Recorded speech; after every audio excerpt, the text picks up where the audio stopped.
السلام علیکم and welcome to General Talk the broadcast. جیسا کہ ہم نے آپ کو کہا ہے کہ ہمارا جو براڈ کاسٹ ہے یہ سوشل ایشوز کو اٹھائیں گے، اس میں ہم آپ کو جو مسائل ہیں اور مسائل کا حل ہے وہ آپ کے ساتھ ڈسکس کریں گے تاکہ آپ ان مسائل کو اپنی لائف میں اپلائی کر کے کچھ امپرومنٹ لا سکیں۔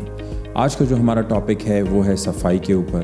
یہ ہماری معاشرے کا ایک بہت ہی ایک المیہ ہے کہ ہم صفائی کے اوپر ہمارے لوگ اتنا زیادہ خیال نہیں کرتے، اور اس کی ایک خاص وجہ ہے۔ وجہ کیا ہے؟ وجہ یہ ہے کہ ہم اپنے بچوں کو یا ہمارے جو بڑے ہیں انہوں نے اس طریقے سے ہماری پرورش نہیں کی ہے، ہمیں صفائی کے اوپر وہ تعلیم نہیں دی ہے نہ اسکولوں میں کہ ہم اس کو پہلے خود اپنے آپ پہ امپلیمنٹ کریں اور پھر اپنے نیکسٹ جنریشن کو وہ تعلیم ہم دے سکیں۔ اس کی وجہ سے صفائی کے جو حالات ہیں وہ ہم سب کے سامنے ہیں کہ ہماری گلیاں جو ہے اس پہ گند ہوتی ہے، ہمارے روڈز کے اوپر گند ہوتا ہے۔ جہاں کہیں کوئی گزرتے ہوئے اگر کوئی ایک شاپنگ بیگ پھینک دیتا ہے تو اگلے دن وہاں پہ پورا ایک جو ہے نا ڈھیر بن جاتا ہے۔ تو یہ کنسیپٹس ہیں جن کو ہمیں دیکھنے کی ضرورت ہے، ان کو ٹھیک کرنے کی ضرورت ہے۔ اس کے لیے جو پہلی چیز ہے وہ یہ ہے کہ والدین کو چاہیے کہ اپنے بچوں کو، خاص کر وہ بچے جو 3 سال 5 سال کی ایج کے رینج میں ہوتے ہیں، یہ وہ عمر ہوتی ہے کہ اس میں جب بچوں کو آپ جو بھی سکھاتے ہیں وہ ان کو ساری زندگی اس طرح یاد رہتا ہے اور اسی اصولوں پہ وہ چلتے رہتے ہیں۔ تو کوشش کریں کہ جس طرح آپ پرورش کر رہے ہیں اسکول سے پہلے کے جو سال ہوتے ہیں خاص کر وہ، اور یہی چیزیں ہمیں ملتی ہیں جب ہم امپریس ہوتے ہیں باہر کے معاشروں سے کہ جاپان میں بہت صفائی ہے، US میں، UK میں، کسی بھی باہر ملک میں جب ہم کہتے ہیں کہ بھئی وہ صفائی کا بہت زیادہ خیال رکھ رہے ہیں یا جگہ بہت خوبصورت ہے، ہم جا کے وہاں گھومنے جاتے ہیں، اس کی وجہ یہ ہے کہ وہ یہ نہیں ہوتا کہ صرف حکومت ذمہ دار ہوتی ہے صفائی کی، لوگوں میں خود بھی یہ احساس ہوتا ہے کہ ہم نے صفائی کا خیال رکھنا ہے اپنے گھروں سے۔ اس کے لیے ہم نے جب ہم ایز اے مسلمان ہم قرآن پڑھتے ہیں تو اس میں بھی بار بار صفائی کے اوپر ہم ایک حکم بھی آئے ہوئے ہیں، اور دوسرا یہ کہ صفائی کے بارے میں یہ تلقین ہے کہ اللہ بھی یہ فرماتے ہیں جب آپ کو جہاں پہ وضو کا طریقہ بتایا ہوا ہے تو ساتھ یہ بھی بتایا ہوا ہے کہ یہ آپ پہ تنگی کے لیے نہیں ہے، اللہ چاہتا ہے کہ آپ پاک و صاف رہیں، اور ساتھ میں یہ بھی آگے کہا ہوا ہے کہ اللہ ان کو پسند کرتا ہے جو صفائی کا خیال رکھتے ہیں، جو اپنے آپ کو پاک صاف رکھتے ہیں۔ تو اس کا مطلب یہ نہیں کہ انفرادی طور پہ اپنے آپ کو صاف رکھیں اور آپ کا جو ماحول ہے وہ اسی طرح گندا کا گندا رہے۔ اس کا مطلب یہ ہے کہ جب آپ خود صفائی پسند ہوں گے تو آپ اپنے ساتھ ساتھ اپنے گھر کو بھی صاف رکھیں گے، اپنی گلیوں کو بھی صاف رکھیں گے، اور اس طرح اپنے شہر کو بھی صاف رکھیں گے۔ اب یہ ہوگا کیسے؟ ہم بولتے تو ہیں کہ صفائی کا خیال رکھنا چاہیے، مہینوں بعد کبھی ایک کیمپین آ جاتا ہے، صفائی کا مہم چل جاتا ہے، سال میں کبھی ایک دفعہ چل جاتا ہے، لیکن بس وہ خبروں تک محدود رہتا ہے، پھر ختم ہو جاتا ہے۔ اس کے طریقے بہت آسان ہیں۔ دیکھیں، روزانہ خرچے ہوتے ہیں، گھروں کے خرچے رکتے نہیں ہیں، لیکن اگر آپ شروع اس سے لے لیں کہ ایک کچن کے لیے اور ایک گھر کے باقی استعمال کے لیے ایک بڑا ڈسٹ بن آپ لے لیں اور اس میں ایک شاپنگ بیگ آپ لگا لیں، جو کہ میرے خیال سے کلو جو ہے وہ 300-400 روپے میں کلو آپ کو مل جاتا ہے اچھا سا شاپر، وہ آپ اس میں لگائیں اور بچوں کو ایک تربیت دے کہ جو بھی ان کو گند ملے پھینکنے کے لیے اسی شاپر میں وہ ڈالا کریں۔ جب وہ بھر جائے اس کو آرام سے آپ باندھ کے، آج کل جتنے بھی واٹر اینڈ سینیٹیشن سروسز کے جو لوگ ہیں جو صفائی، انہوں نے ہر اسٹریٹ کے لیے یا روڈز کے اوپر بڑے ڈسٹ بن لگائے ہوتے ہیں۔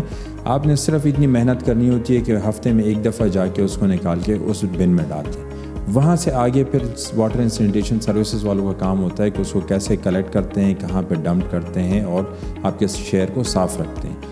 تو صرف یہ نہیں کہ ہم ہر جگہ گورنمنٹ سے ہی گلے کریں کہ بھی صفائی کا خیال نہیں رہے گا، کچھ ہماری بھی رسپانسبلٹی ہے۔ ہم اپنے گھروں سے سٹارٹ لیں گے، پھر محلے کو صاف رکھیں گے اس طریقے سے، تو وہ جو حکومت کام کر رہی ہے تو ہم ان کے ساتھ ایک کمبینیشن میں ہمیں کام کرنا چاہیے۔ تو فرسٹ تو آپ تھوڑی سی ایک دفعہ ایک محنت کر کے ایک پریکٹس کر کے دیکھ لیں کہ گھر میں آپ ایک ڈسٹ بن، اس پہ شاپنگ بیگ اس میں لگائیں اور اسی میں آپ گند پھینکا کریں۔ جب آپ 1-2 ہفتے یہ پریکٹس کریں گے آپ کو خود ہی ذرا عادی ہو جائیں گے اس چیز کے۔ تو پہلے تو آپ کا گھر صاف رہے گا، ٹھیک ہے۔ اسی طرح جب آپ وہ پورا شاپنگ بیگ لے کے ایک مین ڈسٹ بن میں ڈالتے ہیں تو آپ کی اسٹریٹ بھی صاف رہتی ہے، بجائے یہ کہ آپ اپنے گھر کے دروازے سے باہر چیز پھینک کے بس ٹینشن فری ہو جائیں کہ بس وہ جانے اور صفائی جانے۔ تو یہ کوئی خاص وہ نہیں ہے، مہذب طریقہ نہیں ہے کہ آپ صفائی اس طریقے سے کریں کہ صرف اپنے دروازے تک صاف رکھ کے اور اسٹریٹ جو ہے اس کو آپ گندا چھوڑ دیں۔ یہ ہے فرسٹ اسٹیپ. اور اس طرح اپنے بچوں پہ آپ تھوڑا سا ذرا سختی کر کے, کیونکہ اگر آپ چینج لانا چاہتے ہیں تو تھوڑا سا آپ بھی ذرا اس میں تھوڑا سا سخت رویہ رکھیں گے, اس لیے کہ 1 2 3 دفعہ آپ انہیں کہیں گے, اس کے بعد ان کی خود عادت بن جائے گی یہ کام کرنے کی. میں نے خود آبزرو کیا ہے کہ آپ جب ڈرائیو کر رہے ہوتے ہیں تو آگے گاڑی کے شیشے سے کبھی بوتل باہر آتا ہے, کبھی کوئی چپس کا ریپر باہر آ جاتا ہے. اب یہ کوئی مشکل کام نہیں ہے, یہ بھی بہت آسان کام ہے. ہر گاڑی میں آگے دروازوں میں گند کے لیے ایک پاکٹ بنا ہوتا ہے کہ آپ جو بھی کچھ کھا رہے ہیں آپ اس میں رکھ سکتے ہیں. جب آپ واپس اپنے گھر جائیں تو وہی گند نکال کے اپنے گھر کے ڈسٹ بن میں ڈال دیں, یا راستے میں اگر آپ کو کوئی رکے ہیں کہ آپ کے آس پاس ڈسٹ بن ہے تو اسی سے نکال کے آپ ڈسٹ بن میں ڈال دیں. یہ کوئی مشکل کام نہیں ہے. تو نیکسٹ ٹائم آپ جب بھی آپ کے سامنے گند نظر آئے تو آپ کو تھوڑا سا احساس یہ کرنا چاہیے کہ بھئی یہ آپ کی ایک رسپانسبلٹی ہے, ایک انڈیویجول کی رسپانسبلٹی ہے. گھر میں پیرنٹس کی اسپیشلی رسپانسبلٹی آتی ہے کہ آپ پہلے اپنے بچوں کو سکھائیں گے یہ سب چیزیں, ان پہ تھوڑی سی سختی کریں گے. نرمی سے ہر بات نہیں ہوگی, نرمی سے مان جائے اور بھی اچھی بات ہے, تھوڑی سی سختی کریں تو اور بھی اچھی بات ہے. تھوڑا سا 1 2 دفعہ آپ بتائیں گے, پھر جب وہ ایک پریکٹس میں آئیں گے تو خود ہی وہ کرنا شروع, پھر آپ کو بتانے کی ضرورت بھی نہیں پڑے گی. تو تھوڑی سا آپ بھی اس پہ سٹارٹ لے لیں, اور انشاءاللہ امید ہے کہ اس طرح کے تھوڑے سے اقدامات سے بہت زیادہ چینج ہماری سوسائٹی میں آ سکتا ہے. اور صفائی چونکہ ایک ہمارا نصف ایمان بھی ہے, اور ہمیں چاہیے کہ ہم اس کو جو ہے اپنی صفائی کو خود خیال رکھیں. باقی گورنمنٹ کی جو رسپانسبلٹی ہے وہ اپنی کر رہی ہے, لیکن وہ آپ کے گھر کے اندر سے آگے سامان چیزیں گند نہیں اٹھا کے لے کے جائیں گے. کچھ آپ بھی سامان پیک کر کے ان تک پہنچایا کرے ڈسٹ بن تک. تو امید ہے آج کے پروگرام سے آپ نے تھوڑا بہت کچھ سیکھا ہے, اور امید ہم یہ کریں گے کہ ان جو ہم نے آپ کو مشورے دیے ہیں اس پہ تھوڑا سا کچھ عرصے تک عمل کریں, اور یہ کچھ پریکٹس ہے یہ پھر چلتا جائے گا انشاءاللہ. تو thank you so much for watching. See you in the next episode with more advices انشاءاللہ. تب تک اللہ حافظ.